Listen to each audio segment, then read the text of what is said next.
আসসালামু আলাইকুম। চলে আসলাম আমার খামারে নতুন ভিডিও নিয়ে। মাছায় মুরগি পালন পদ্ধতি আসলে ব্যাপারটা অন্যরকম। লিটারের চেয়ে কয়েক গুণ বেশি সুবিধা, মুরগির ওজনও সঠিক আসে।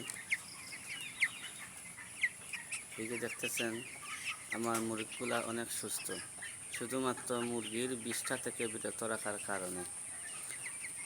লিটারে মুরগির 20টা মুরগি একসাথে থাকার ফলে অনেক রোগবালাই আসে।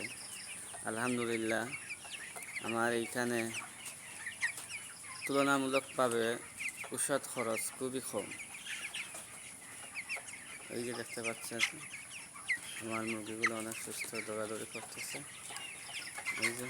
এই যে ফালাফালি করতেছে।